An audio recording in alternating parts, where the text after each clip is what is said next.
Hello, beautiful friends. I am Laurel Bleadon-Maffei with Illuminating Souls, and I welcome you to Sleepy Bedtime Blessings, a podcast to help you relax, rest, and fall asleep. If we're meeting for the first time, I am an angelic practitioner, a spiritual teacher, and an encourager of souls. And I help people awaken to their beautiful team of angels and to the magic in your soul. And it is my blessing and honor to be here with you right now to help you drift off into a beautiful night's sleep.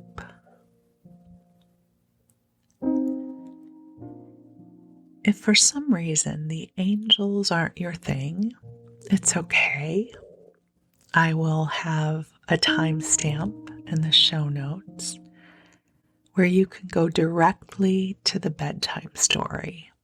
And tonight's bedtime story, we are going to start A Little Princess by Frances Hodgson Burnett, which is one of my favorite books from my childhood, written in 1905. But before we get to the bedtime story, I am going to be bringing in the angels for you, and also sharing with you a little bit about why I started this podcast, and perhaps that's a good place to begin tonight. So I want you to get comfortable and just listen to the rhythm of my voice, letting your thoughts drift off into nothingness. Pulling up your covers just so, and snuggling into your bed. So I'm someone who during the day I have a beautiful full life. I get to work with many of you as an angelic practitioner, whether that's doing an angel session for you or teaching a class or posting on social media. I have a beautiful full life.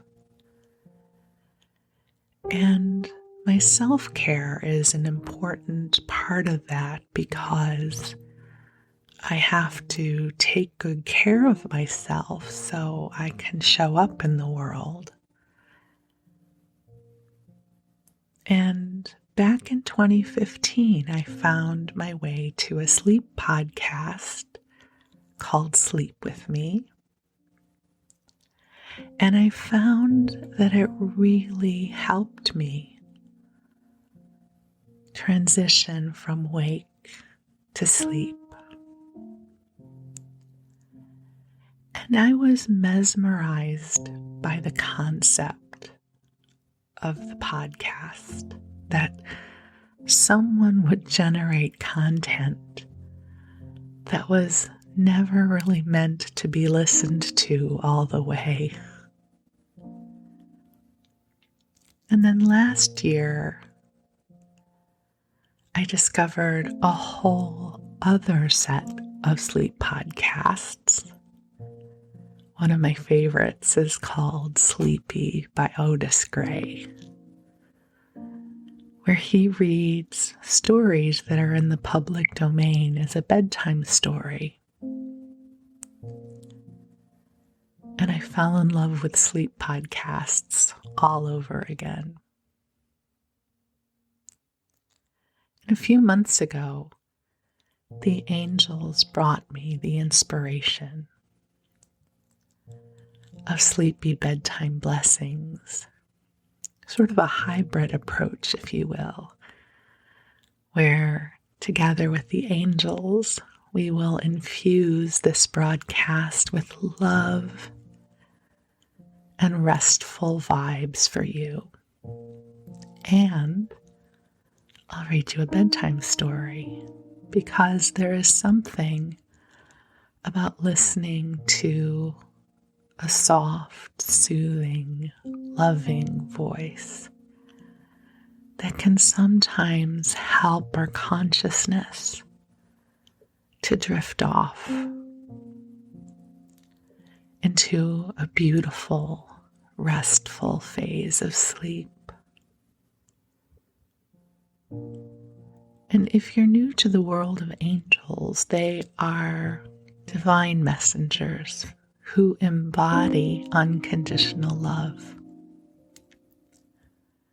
My experience of them is that they are non-denominational, and they often will complement other spiritual and religious philosophies. So whether you believe in angels or perhaps you can contemplate them as part of a fairy tale, just imagine that they are here, weaving a tapestry of love that is created just for you. Your angels are aware of all that is in your heart and all that is transpiring in your life right now. So they're in a unique position to send you prayers of love and comfort and healing and goodness. And the angels are also wonderful at sending you waves of inspiration. And since we're asking the angels to come forward, maybe even tomorrow, when you wake up and go about your day, you will find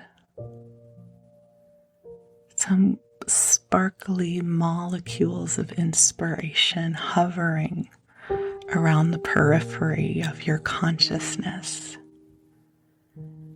And these sparks of inspiration will delight you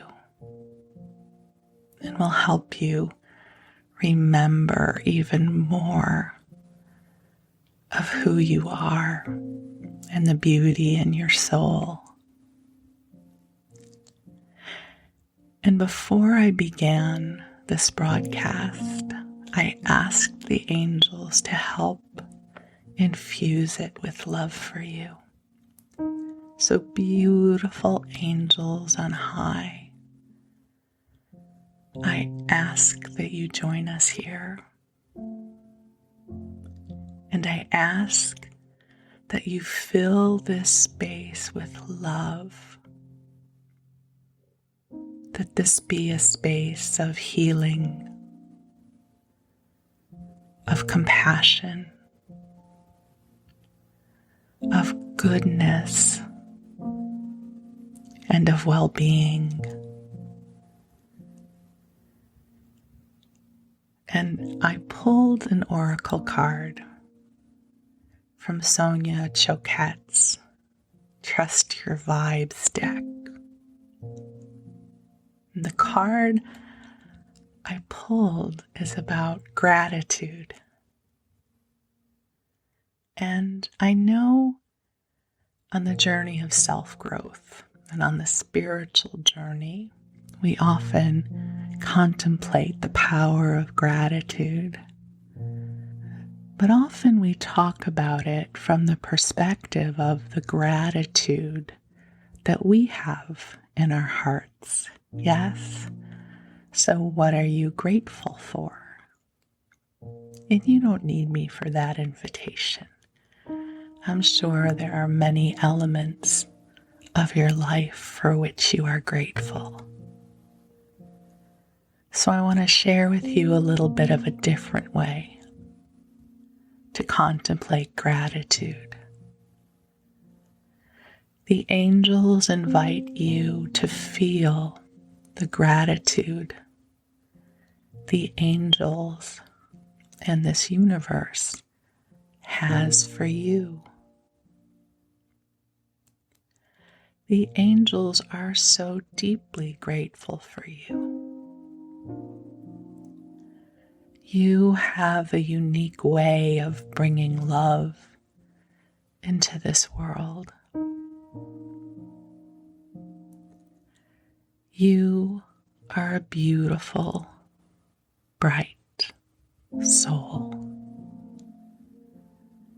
And there is so much beauty in you. You are one of those people who feel deeply in your heart. And you care deeply about the well-being of others. And the angels have so much gratitude for the authentic expression of you. So breathe in and breathe in the gratitude, the beautiful beings of light who are your angels. Breathe in the gratitude that this world has for you. And know that your life is a blessing here. You are a gift from the heavens into this world. And we are so deeply grateful for you. So allow your angels to come to you as they bring to you divine love that has been calibrated just for you. Allow whatever transpired in the waking moments of this day to melt away. You can always pick them back up tomorrow, but for now, let it be enough that you are here with the angels, and they are weaving a tapestry of love and sleepy vibrations for you. You are coming into a sanctuary of rest.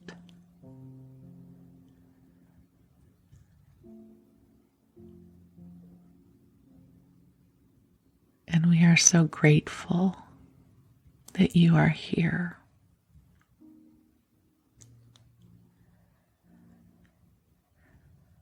The angels know your prayers, and they are amplifying your prayers even as you sleep. So allow yourself to relax and rest. And I am going to read to you a bedtime story. A Little Princess was one of my favorite books growing up. You may have read it yourself, or maybe you saw the movie that was made of it. It was written in 1905 and is in the public domain. And I just thought it would be a lovely story to read to you. And we begin with chapter 1. It's titled Sarah. Once, on a dark winter's day, when the yellow fog hung so thick and heavy in the streets of London that the lamps were lighted and the shop windows blazed with gas as they do at night, an odd-looking little girl sat in a cab with her father and was driven rather slowly through the big thoroughfares. She sat with her feet tucked under her and leaned against her father, who held her in his arms, as she stared out of the window at the passing people with a queer, old-fashioned thoughtfulness in her big eyes. She was such a little girl that one did not expect to see such a look on her small face. It would have been an odd look for a child of 12, and Sarah Crewe was only 7. The fact was, however, that she was always dreaming and thinking odd things, and could not herself remember any time when she had not been thinking things about grown-up people and the world they belonged to. She felt as if she had lived a long, long time. At this moment, she was remembering the voyage she had just made from Bombay with her father, Captain Crewe. She was thinking of the big ship, of the Lascars passing silently to and fro on it, of the children playing about on the hot deck, and of some young officers' wives who used to try to make her talk to them and laugh at all the things she said. Principally, she was thinking of what a queer thing it was that at one time one was in India in the blazing sun, and then in the middle of the ocean, and then driving in a strange vehicle through strange streets where the day was as dark as the night. She found this so puzzling that she moved closer to her father. "Papa," she said in a low, mysterious little voice which was almost a whisper. "Papa." "What is it, darling?" Captain Crewe answered, holding her closer and looking down into her face. "What is Sarah thinking of?" "Is this the place?" Sarah whispered, cuddling still closer to him. "Is it, Papa?" "Yes, little Sarah, it is. We have reached it at last." And though she was only 7 years old, she knew that he felt sad when he said it. It seemed to her many years since he had begun to prepare her mind for the place, as she always called it. Her mother had died when she was born, so she had never known or missed her. Her young, handsome, rich, petting father seemed to be the only relation she had in the world. They had always played together and been fond of each other.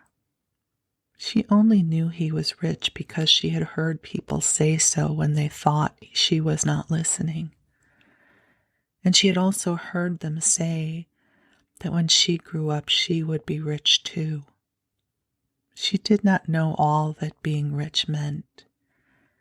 She had always lived in a beautiful bungalow and had been used to seeing many servants who made salams to her and called her Missy Sahib and gave her her own way in everything. She had toys and pets and an ayah who worshipped her. And she had gradually learned that people who were rich had these things. That, however, was all she knew about it. During her short life, only one thing had troubled her, and that thing was the place she was to be taken to someday. The climate of India was very bad for children, and as soon as possible they were sent away from it, generally to England and to school. She had seen other children go away and had heard their fathers and mothers talk about the letters they received from them. She had known that since she would be obliged to go also, and though sometimes her father's story of the voyage in the new country had attracted her, she had been troubled by the thought that he could not stay with her. "Couldn't you go to that place with me, Papa?" she had asked when she was 5 years old. Couldn't you go to school too? I would help you with your lessons. But you will not have to stay for a very long time, little Sarah, he had always said. You will go to a nice house where there will be lots of little girls and you will play together, and I will send you plenty of books, and you will grow so fast that it will seem scarcely a year before you are big enough and clever enough to come back and take care of Papa. She had liked to think of that, to keep the house for her father, to ride with him and sit at the head of his table when he had dinner parties, to talk to him and read his books. That would be what she would like the most in the world. And if one must go away to the place in England to attain it, she must make up her mind to go. She did not care very much for other little girls, but if she had plenty of books, she could console herself. She liked books more than anything else and was, in fact, always inventing stories of beautiful things and telling them to herself. Sometimes she had told them to her father, and he had liked them as much as she did. Well, Papa, she said softly, if we are here, I suppose we must be resigned. He laughed at her old-fashioned speech and kissed her. He was really not at all resigned himself, though he knew he must keep that a secret. His quaint little Sarah had been a great companion to him, and he felt he should be a lonely fellow when on his return to India he went into his bungalow, knowing he need not expect to see the small figure in its white frock come forward to meet him. So he held her very closely in his arms as the cab rolled into the big, dull square in which stood the house, which was their destination. It was a big, dull brick house, exactly like all the others on its row, but that on the front door there shone a brass plate on which was engraved in black letters, Miss Minchin, Select Seminary for Young Ladies. Here we are, Sarah, said Captain Crewe, making his voice sound as cheerful as possible. Then he lifted her out of the cab and they mounted the steps and rang the bell. Sarah often thought afterward that the house was somehow exactly like Miss Minchin. It was respectable and well furnished, but everything in it was ugly, and the very armchairs seemed to have had hard bones in them. In the hall, everything was hard and polished, even the red cheeks of the moon face on the tall clock in the corner had a severe varnished look. The drawing room into which they were ushered was covered by a carpet with a square pattern upon it. The chairs were square, and a heavy marble timepiece stood upon the heavy marble mantel. As she sat down in one of the stiff mahogany chairs, Sarah cast one of her quick looks about her. "I don't like it, Papa," she said. "But then I dare say soldiers, even brave ones, don't really like going into battle." Captain Crewe laughed outright at this. He was young and full of fun, and he never tired of hearing Sarah's speeches. "Oh, little Sarah," he said, "what shall I do when I have no one to say solemn things to me? No one else is as solemn as you are." "But why do solemn things make you laugh so?" inquired Sarah. "Because you are such fun when you say them," he answered, laughing still more. And then suddenly he swept her into his arms and kissed her very hard, stopping laughing all at once, and looking almost as if tears had come into his eyes. It was just then that Miss Minchin entered the room. She was very like her house, Sarah felt, tall and dull and respectable and ugly. She had large, cold, fishy eyes and a large, cold, fishy smile. It spread itself into a very large smile when she saw Sarah and Captain Crewe. She had heard a great many desirable things of the young soldier from the lady who had recommended her school to him. Among other things, she had heard that he was a rich father who was willing to spend a great deal of money on his little daughter. It will be a great privilege to have charge of such a beautiful and promising child, Captain Crewe, she said, taking Sarah's hands and stroking it. Lady Meredith has told me of her unusual cleverness. A clever child is a great treasure in an establishment like mine. Sarah stood quietly with her eyes fixed upon Miss Minchin's face. She was thinking something odd as usual. Why does she say I am a beautiful child? She was thinking.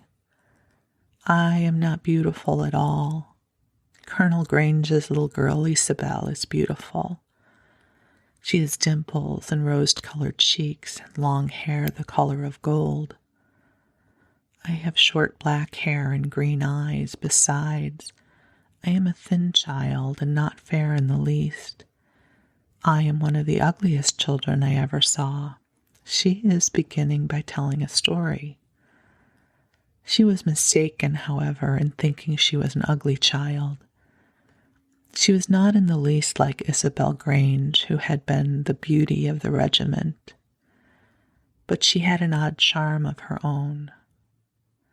She was a slim, supple creature, rather tall for her age, and had an intense, attractive little face. Her hair was heavy and quite black, and only curled at the tips. Her eyes were greenish-gray, it is true, but they were big, wonderful eyes with long black lashes, and though she herself did not like the color of them, many other people did. Still, she was very firm in her belief that she was an ugly little girl, and she was not at all elated by Miss Minchin's flattery. I should be telling a story if I said she was beautiful, she thought, and I should know I was telling a story. I believe I am as ugly as she is in my way. What did she say that for? After she had known Miss Minchin longer, she learned why she had said it. She discovered that she said the same thing to each papa and mamma who brought a child to her school. Sarah stood near her father and listened while he and Miss Minchin talked. She had been brought to the seminary because Lady Meredith's two little girls had been educated there, and Captain Crewe had a great respect for Lady Meredith's experience. Sarah was to be what was known as a parlor boarder, and she was to enjoy even greater privileges than parlor boarders usually did. She was to have a pretty bedroom and sitting room of her own. She was to have a pony and carriage and a maid to take the place of the ayah who had been her nurse in India. I am not in the least anxious about her education, Captain Crewe said with his gay laugh as he held Sarah's hand and patted it. The difficulty will be to keep her from learning too fast and too much. She is always sitting with her little nose burrowing into books. She doesn't read them, Miss Minchin. She gobbles them up as if she were a little wolf instead of a little girl. She is always starving for new books to gobble, and she wants grown-up books, great, big, fat ones, French and German as well as English, history and biography and poets and all sorts of things. Drag her away from her books when she reads too much. Make her ride her pony in the Row or go out and buy a new doll. She ought to play more with dolls. "Papa," said Sarah, "you see, if I went out and bought a new doll every few days, I should have more than I could be fond of. Dolls ought to be intimate friends. Emily is going to be my intimate friend." Captain Crewe looked at Miss Minchin, and Miss Minchin looked at Captain Crewe.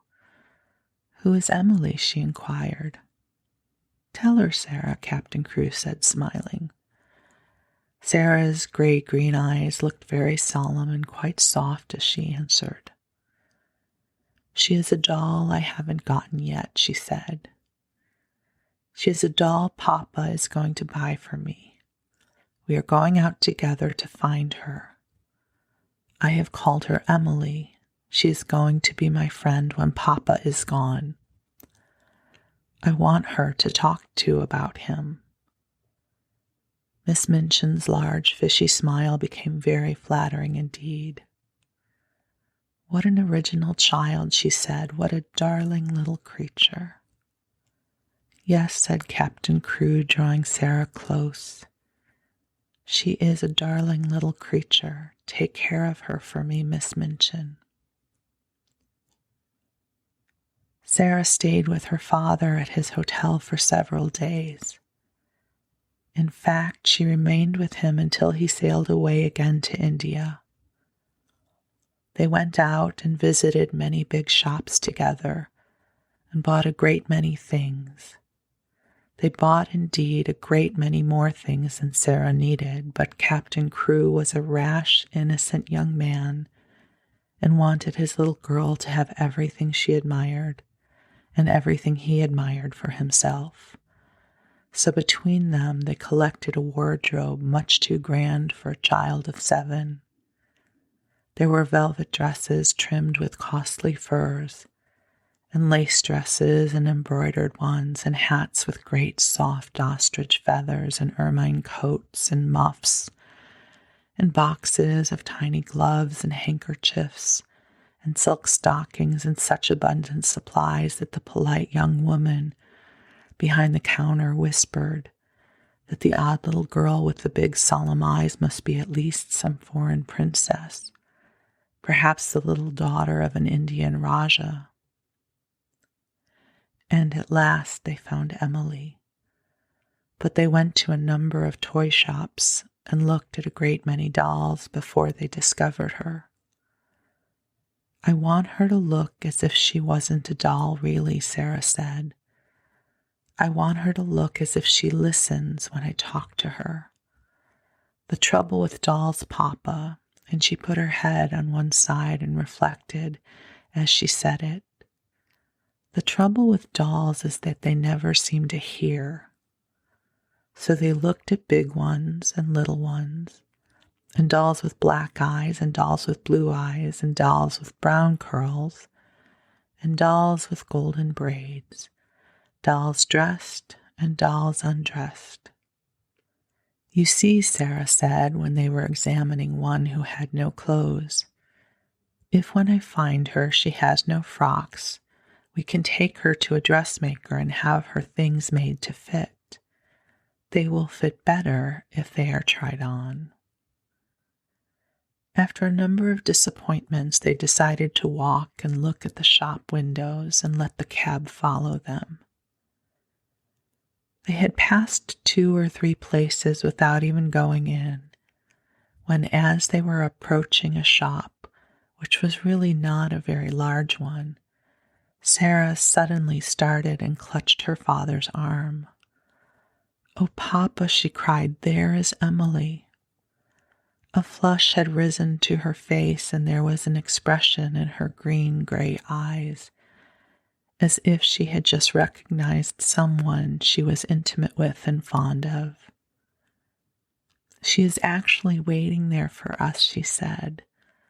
"Let us go in to her." "Dear me," said Captain Crewe, "I feel as if we ought to have someone introduce us." "You must introduce me, and I will introduce you," said Sarah. "But I knew her the minute I saw her, so perhaps she knew me too." Perhaps she had known her. She had certainly a very intelligent expression in her eyes when Sarah took her in her arms. She was a large doll, but not too large to carry about easily. She had naturally curling golden brown hair, which hung like a mantle about her, and her eyes were a deep, clear gray blue with soft, thick eyelashes, which were real eyelashes and not mere painted lines.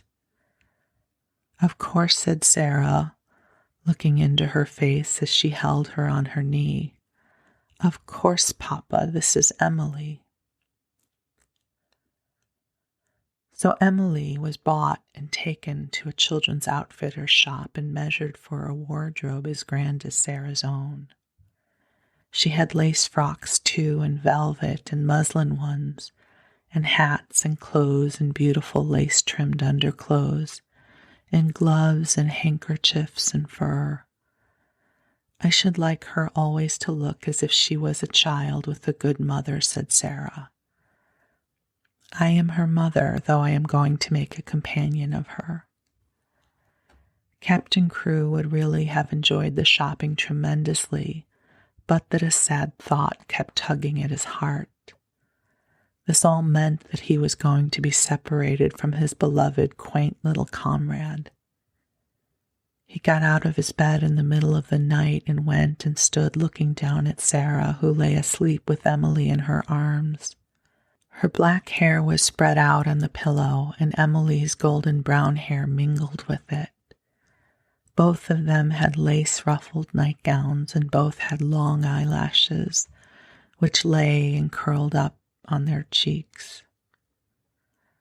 Emily looked so like a real child that Captain Crewe felt glad she was there.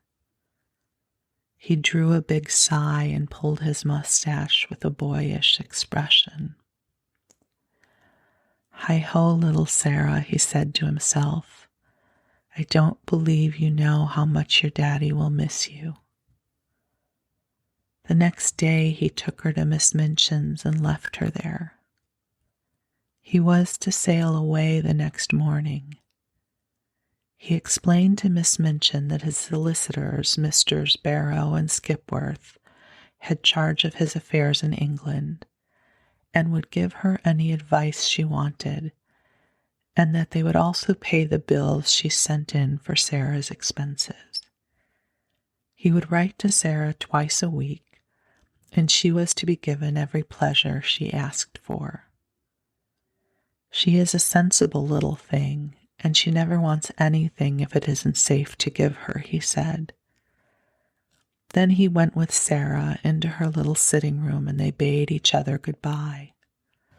Sarah sat on his knee and held the lapels of his coat in her small hands and looked long and hard at his face.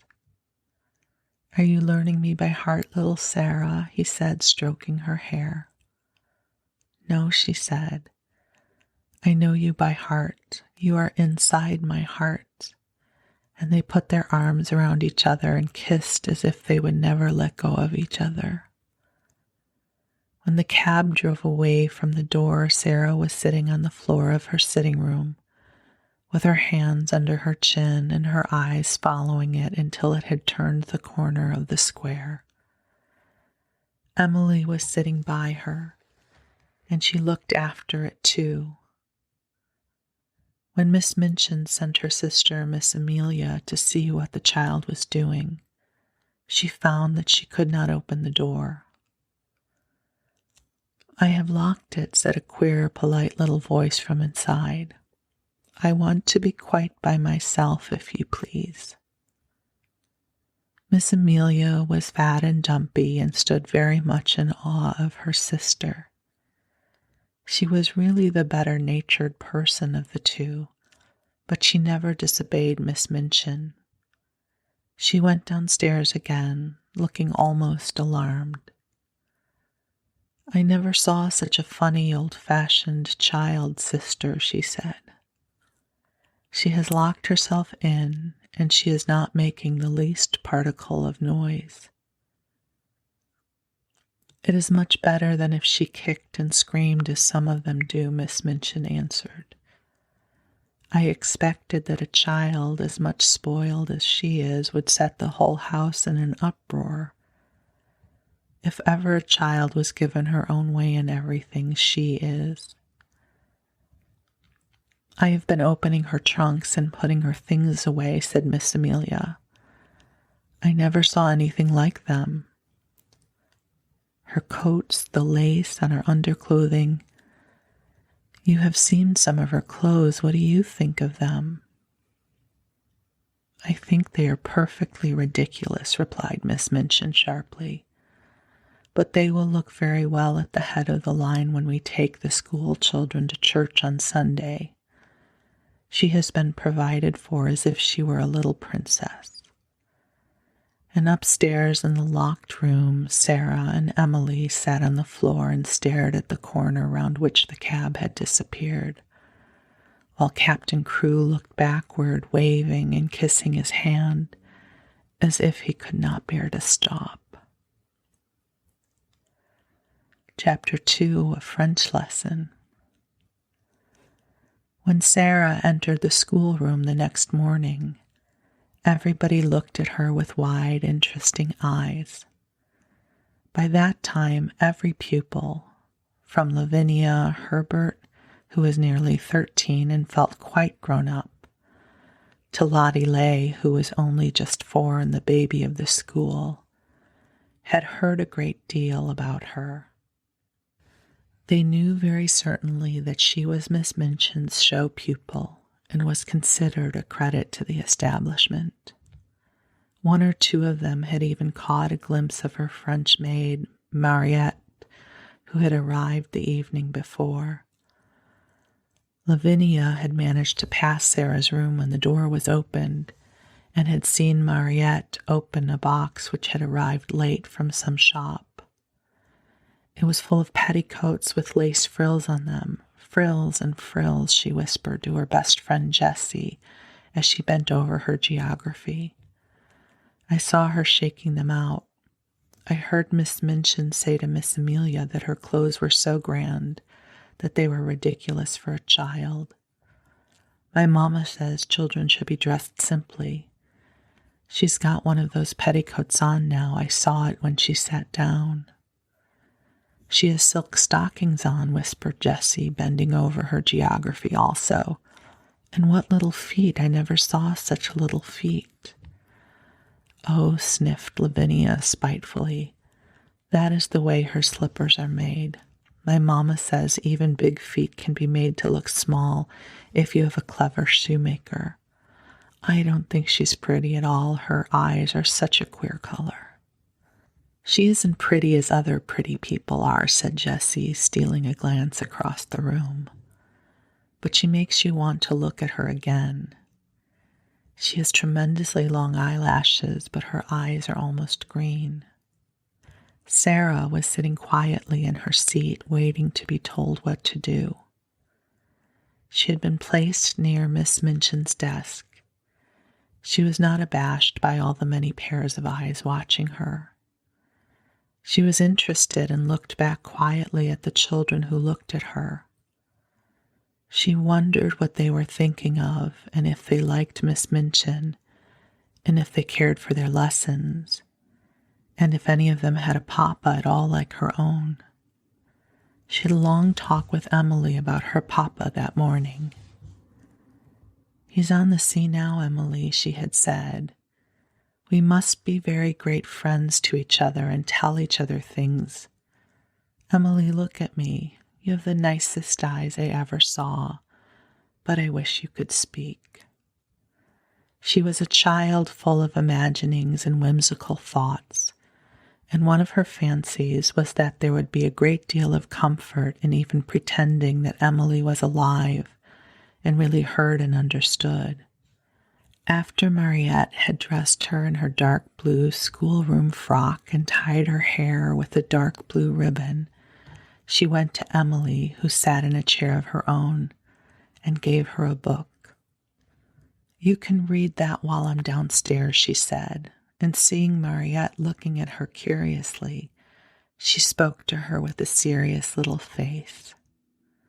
What I believe about dolls, she said, is that they can do things they will not let us know about. Perhaps really Emily can read and talk and walk, but she will only do it when people are out of the room. That is her secret, you see. If people knew that dolls could do things, they would make them work. So perhaps they have promised each other to keep it a secret. If you stay in the room, Emily will just sit there and stare. But if you go out, she will begin to read, perhaps, or go and look out at the window. Then if she heard either of us coming, she would just run back and jump into her chair and pretend she has been there all the time. When Mariette went downstairs, she told the head housemaid about it. She had already begun to like this odd little girl who had such an intelligent small face and such a perfect manner. She had taken care of children before who were not so polite. Sarah was a very fine little person and had a gentle, appreciative way of saying, "If you please, Mariette, thank you, Mariette," which was very charming. Mariette told the head housemaid that she thanked her as if she were thanking a lady. Indeed, she was very much pleased with her new little mistress and liked her. After Sarah had sat in her seat in the schoolroom for a few minutes, being looked at by the pupils, Miss Minchin rapped in a dignified manner upon her desk. "Young ladies," she said, "I wish to introduce you to your new companion." All the little girls rose in their places, and Sarah rose also. "I shall expect you all to be very agreeable to Miss Crewe. She has just come to us from a great distance, in fact from India. As soon as lessons are over, you must make each other's acquaintance." The pupils bowed ceremoniously, and Sarah made a little curtsy. And then they sat down and looked at each other again. "Sarah," said Miss Minchin in her schoolroom manner, "come here to me." She had taken a book from the desk and was turning over its leaves. Sarah went to her politely. "As your papa has engaged a French maid for you," she began, "I conclude that he wishes you to make a special study of the French language." Sarah felt a little awkward. "I think he engaged her," she said, "because he thought I would like her, Miss Minchin." "I'm afraid," said Miss Minchin with a slightly sour smile, "that you have been a very spoiled little girl and always imagined that things are done because you like them. My impression is that your papa wished for you to learn French." If Sarah had been older or less punctilious about being quite polite to people, she could have explained herself in a very few words. But as it was, she felt a flush rising on her cheeks. Miss Minchin was a very severe and imposing person, and she seemed so absolutely sure that Sarah knew nothing whatever of French that she felt as if it would be almost rude to correct her. The truth was that Sarah could not remember a time when she had not seemed to know French. Her father had often spoken it to her when she had been a baby. Her mother had been a Frenchwoman, and Captain Crewe had loved her language, so it happened that Sarah had always heard and been familiar with it. I've never really learned French, but she began trying shyly to make herself clear. One of Miss Minchin's chief secret annoyances was that she did not speak French herself and was desirous of concealing the irritating fact. She therefore had no intention of discussing the matter and laying herself open to innocent questioning by a new little pupil. "That is enough," she said with polite tartness. "If you have not learned, you must begin at once. The French master, Monsieur Dufarge, will be here in a few minutes. take this book and look at it until he arrives." Sarah's cheeks felt warm. She went back to her seat and opened the book. She looked at the first page with a grave face. She knew it would be rude to smile, and she was very determined not to be rude. But it was very odd to find herself expected to study a page which told her that le père meant the father and la mère meant the mother. Miss Minchin glanced towards her. "You look rather cross, Sarah," she said. "I am sorry if you do not like the idea of learning French." "I am very fond of it," answered Sarah, thinking she would try again. "But—" "You must not say 'but' when you are told to do things," said Miss Minchin. "Look at your book again." And Sarah did so, and did not smile, even when she found out that la fille meant the son and le frère meant the brother. "When Monsieur Defarge comes," she thought, "I can make him understand." Monsieur Defarge arrived very shortly afterward. He was a very nice, intelligent, middle-aged Frenchman, and he looked interested when his eyes fell upon Sarah, trying politely to seem absorbed in her little book of phrases. "Is this a new pupil for me, madame?" he said to Miss Minchin. "I hope that is my good fortune. Her papa, Captain Crewe, is very anxious that she should begin the language, but I am afraid she has a childish prejudice against it. She does not seem to wish to learn," said Miss Minchin. "I am sorry of that, mademoiselle," he said kindly to Sarah. "Perhaps when we begin to study together I may show you that it is a charming tongue." Little Sarah rose in her seat. She was beginning to feel rather desperate, as if she were almost in disgrace. She looked up into Monsieur Defarge's face with her big gray-green eyes, and they were quite innocently appealing. She knew that he would understand as soon as she spoke. She began to explain quite simply in pretty and fluent French. Madame had not understood. She had not learned French exactly, not out of the books, but her papa and other people had always spoken it to her, and she had read it and written it as if she had read and written English. Her papa loved it, and she loved it because he did.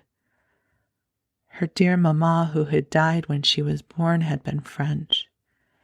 She would be glad to learn anything Monsieur would teach her, but what she had tried to explain to Madame was that she already knew the words in this book, and held out the little book of phrases.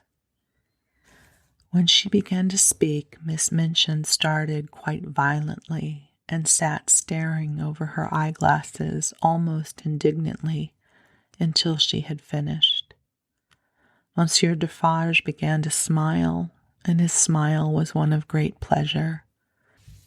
To hear this pretty, childish voice speaking his own language so simply and charmingly made him feel almost if he were in his native land, which in dark, foggy days in London sometimes seemed worlds away. When she had finished, he took the phrase book from her, and with a look almost affectionate, but he spoke to Miss Minchin. "Ah, madame," he said, "there is not much I can teach her. She has not learned French. She is French. Her accent is exquisite." "You ought to have told me," exclaimed Miss Minchin, much mortified, turning to Sarah. I tried," said Sarah. I suppose I did not begin right." Miss Minchin knew she had tried, and that it had not been her fault that she was not allowed to explain. And when she saw that the pupils had been listening, and that Lavinia and Jessie were giggling behind their French grammars, she felt infuriated. "Silence, young ladies," she said, severely rapping upon the desk. "Silence at once. and she began from that minute to feel rather a grudge against her show pupil. Chapter 3, Ermengarde. On that first morning when Sarah sat at Miss Minchin's side, aware that the whole schoolroom was devoting itself to observing her, she had noticed very soon one little girl about her own age who looked at her very hard with a pair of light, rather dull blue eyes. She was a big child who did not look as if she were the least clever, but she had good-naturedly pouting mouth. Her flaxen hair was braided in a tight pigtail tied with a ribbon, and she had pulled this pigtail around her neck and was biting the end of the ribbon, resting her elbows on the desk as she stared wonderingly at the new pupil. When Monsieur Dufarge began to speak to Sarah, she looked a little frightened, and when Sarah stepped forward, looking at him with innocent, appealing eyes, answering him without any warning in French, the little girl gave a startled jump and grew quite red in her awed amazement. Having wept hopeless tears for weeks in her efforts to remember that la mère meant the mother and le père meant the father when one spoke sensible English, it was almost too much for her suddenly to find herself listening to a child her own age, who seemed not only quite familiar with these words, but apparently knew any number of others and could mix them up with verbs as if they were mere trifles. She stared so hard and bit the ribbon on her pigtail so fast that she attracted the attention of Miss Minchin, who, feeling extremely cross at the moment, immediately pounced upon her. "Miss St. John," she exclaimed severely, "what do you mean by such conduct? Remove your elbows and take your ribbon out of your mouth and sit up at once." Upon which Miss St. John gave another jump, and when Lavinia and Jessie tittered, she became redder than ever, so red indeed that she almost looked as if tears were coming to her poor, dull, childish eyes. And Sarah saw her and was so sorry for her that she began rather to like her and want to be her friend. It was a way of hers, always to want to spring into any fray in which someone was made uncomfortable or unhappy. If Sarah had been a boy and lived a few centuries ago, her father used to say, she would have gone about the country with her sword drawn, rescuing and defending everyone in distress. She always wants to fight when she sees people in trouble. So she took rather a fancy to slow little Miss St. John and kept glancing toward her through the morning. She saw that the lessons were no easy matter to her, and that there was no danger of her ever being spoiled by being treated as a show pupil. Her French lesson was a pathetic thing. Her pronunciation made even Monsieur Dufarge smile in spite of himself, and Lavinia and Jessie and the more fortunate girls either giggled or looked at her in wondering disdain, but Sarah did not laugh. She tried to look as if she did not hear when Miss St. John mispronounced words. She had a fine, hot little temper of her own, and it made her feel rather savage when she heard the titters and saw the poor, stupid, distressed child's face. "It isn't funny, really," she said between her teeth as she bent over her book. "They ought not to laugh." And with that, my beautiful, precious friends, we wish you sweet dreams, and we'll return to a little princess soon. Blessings to you.